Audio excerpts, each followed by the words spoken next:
mais longe, quem tem fé vai me esperar, escrevendo numa conta pra junto a gente cobrar. Diga que já vem vindo, que esse mundo vai virar. No dia que já vem vindo, que esse mundo vai virar. Noite e dia vem de longe, branco e preto a trabalhar. E o dono, Senhor de tudo, sentado mandando dar. E a gente fazendo conta pro dia que vai chegar. Salve, camaradas, aqui quem vos fala é Antônio Macário de Moura. Quero agradecer mais uma vez a Conexão Marxista, ele concedeu espaço para dialogar com vocês acerca da situação política e econômica brasileira. Há menos de uma semana atrás, César Almendra, aqui nesse mesmo canal, teceu comentários acerca de um suposto projeto de retomada da economia brasileira que estava sendo elaborado e seria apresentado pelo conjunto de generais que ocupam os principais cargos da República no governo do senhor Jair Bolsonaro. Eu tinha lido a mesma coisa no jornal Estado de São Paulo e, obviamente, quando li, já percebi o quanto aquilo ali não tinha fundamento. Mas foi exatamente no vídeo do camarada César que eu teci alguns comentários. Disse, inclusive, que longe vai o tempo em que a burguesia brasileira enfrentava as crises investindo na economia interna, e, não obstante manter-se subordinada ao imperialismo e à economia dependente, ela achava sempre um espaço para investir internamente em desenvolvimento produtivo, tecnológico, científico e por aí vai. Evidentemente que para mostrar que eu estou seguro, estou certo do que afirmei, é necessário que lancemos um olhar retrospectivo nos últimos 40 anos da história política e econômica brasileira, para a gente poder ver ou perceber por que chegamos a esse ponto. Eu quero começar aqui com o discurso do general Ernesto Geisel, proferido dia 9 de outubro de 74, 7 meses após ele assumir a presidência da República. Tinha sido no dia 15 de março. Escreve o general acerca da crise, diz ele: não se trata, ao que parece, de simples crise aguda, embora, de ajustamentos econômicos em larga escala. Enfrentamos verdadeira transformação estrutural em toda a economia mundial. Continua o general. Reduz-se a própria margem de manobra do governo, uma vez que, se adotadas certas medidas mais drásticas e generalizadas, com vistas à reativação da economia, poderão vir a agravar-se as dificuldades da balança de pagamentos. Esse pequeno preâmbulo do discurso de Geisel, proferido no dia 9 de outubro de 1974, é revelador. Em primeiro lugar, ele fez esse discurso para apresentar à sociedade brasileira a proposta de adoção dos contratos de risco na pesquisa e exploração do petróleo em território brasileiro, até então de monopólio da Petrobras desde sua criação em 1953. Em segundo lugar, ele mostra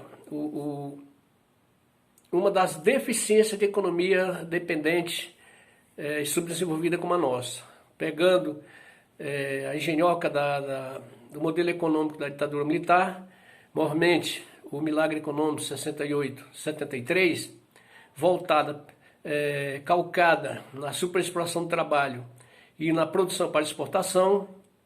Geisel demonstra com a sua fala que retomar o crescimento significaria um país que, como o nosso, que trabalha para exportar, grande exportador, ele tem de ser, antes de tudo, necessariamente um grande importador de máquinas e tecnologia, que foi exatamente o calcanhar de Aquiles do modelo econômico 68-73.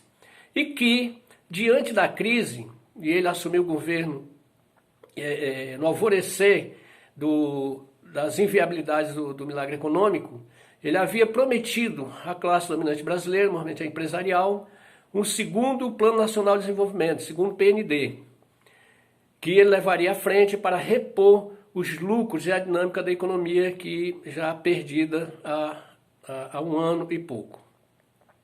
Muito bem.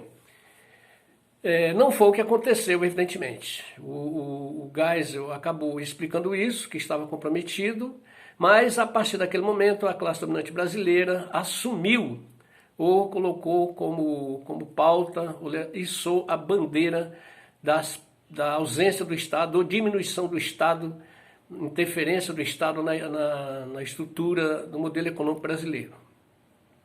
A partir dali, a questão das privatizações, da emissão de funcionário público, foi colocado na ordem do dia e está até aí hoje. De forma que na década de 80, por toda a década de 80, e o aprofundamento da crise,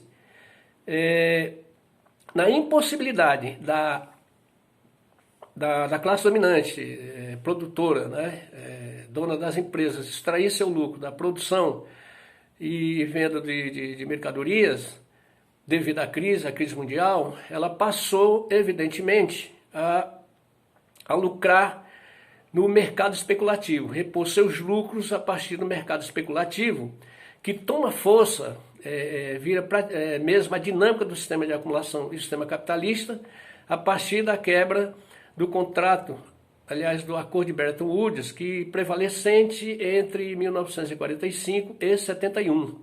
E era exatamente isso que Geisel percebeu já no nascedouro, digamos assim, daquela guinada do sistema capitalista. Portanto, durante a década de 80, a quebra, as inviabilidades do modelo econômico, principalmente do milagre, foi uma quebradeira generalizada de pequena e média indústria, o fato de que um episódio que geralmente os economistas, quando tratam dessa década, classificam-la como a década perdida. Eles esquecem de dizer que ela foi perdida para a pequena e média indústria brasileira e principalmente para os trabalhadores, mas que para o tripé econômico, o tripé da produção brasileira, calcado na grande empresa estatal, na grande empresa privada nacional e nas transnacionais aqui, a década de 80 foi extremamente promissora do ponto de vista da acumulação de lucros. Quem descreve isso de forma didática é Reinaldo Gonçalves, num livro chamado Globalização e Desnacionalização. A partir de então, toda a década de 80, não investiu mais na economia nacional e passou a batalhar por sair da crise com o discurso da modernização, calcado na ideia das privatizações, da emissão de funcionário público, abertura do mercado brasileiro, maior abertura do mercado brasileiro às importações, principalmente de tecnologia. De forma que quando o Collor de Mello ganhou as eleições de 1989 de Luiz Inácio Lula da Silva, ele assumiu no dia 15 de março de 1990, ele repunha tudo aquilo que durante a década de 80 a classe dominante brasileira já vinha reivindicando. Ele tinha como carro-chefe do seu projeto econômico o Plano Nacional de Desestatização, perseguição aos funcionários públicos, né, diminuição do número de funcionários públicos, ele considerado marajás, pelos seus altos salários, e a inflação. Segundo ele, inflação, altos salários e interferência do Estado eram os três agravantes que impediam a dinâmica da economia brasileira de repor a produtividade e, certamente, o padrão de lucratividade perdido lá em 1973 com a crise do milagre. Ele não se entendeu muito bem com a classe dominante, acabou sendo tangido do governo 2 anos depois, mas em 91 Antes ele privatizou a Uzi Minas, uma das grandes empresas nacionais. No governo Itamar Franco, que é dado assim uma certa tintura nacionalista, dado ele ter proposto a volta da produção do Fusca, né, como incentivo à economia interna, o que virou, na realidade, chacota à população brasileira. Itamar Franco privatizou a CSN. E quando Fernando Henrique Cardoso assumiu, no seu discurso de posse, no dia 1º de janeiro de 1995, se propôs e prometeu que toda a estrutura econômica herdada de Getúlio Vargas era tarefa dele acabar com tudo aquilo por tratar-se de anacronismo e que o Brasil precisava ingressar imediatamente naquilo que chamava modernização. Fernando Henrique Cardoso expandiu a abertura do mercado, privatizou, precarizou relações de trabalho e resultou da sua sanha privatista e perseguição aos trabalhadores a quebra do país por 2 vezes. De forma que quando Lula da Silva ganhou as eleições em 2002 do Tucano, dia 1º de janeiro de 2003, Lula assume, ele trazia em mente tentar repor a burguesia brasileira, a indústria brasileira, retomar aquilo, a pujança que foi até a década de 80. Basta perceber que até 1980, o desenvolvimento técnico-científico brasileiro se igualava ao da China, para se ter uma ideia. E, evidentemente, que Lula trabalhou para isso. Não que ele tenha mexido no neoliberalismo, herdado do Collor de Mello, né, baseado no consenso de Washington, ele não mexeu absolutamente nada. Expandiu o assistencialismo, investiu pesado na indústria de construção naval, teve bons resultados, mas foi episódico essa tentativa dele, porque logo que Dilma foi tangido do poder por um processo no mínimo questionável, isso foi liquidado praticamente. E também incentivou um pequeno número de grandes empresas brasileiras a se expandir pelo mundo. Tem o Porto de Mariel, exploração de petróleo pela América, na Argentina, na Bolívia, na África.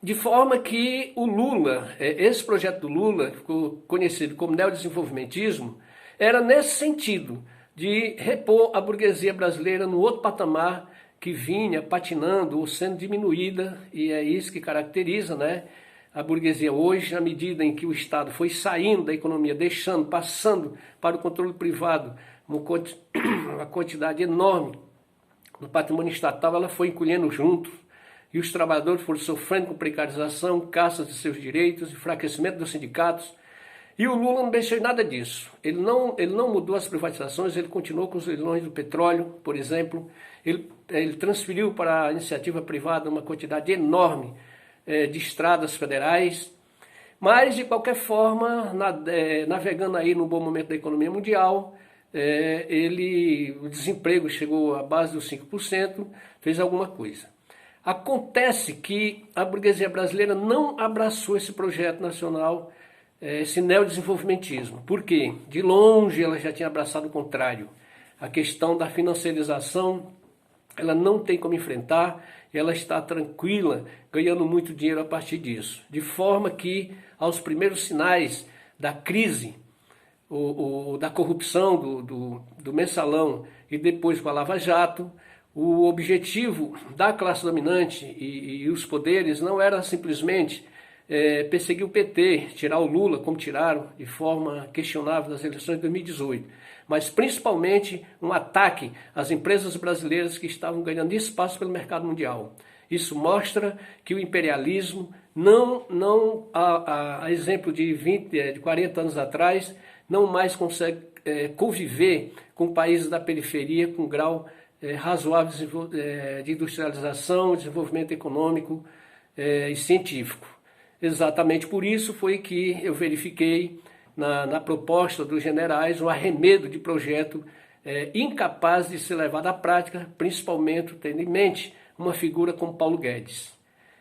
ultraliberal, como todo mundo sabe. Quero aqui agradecer mais uma vez, pedir aos camaradas que acessem o canal, dê o link, divulguem, porque teremos pela frente aí muitas discussões acerca da nossa situação e da crise que agora se desenrola. Muito obrigado.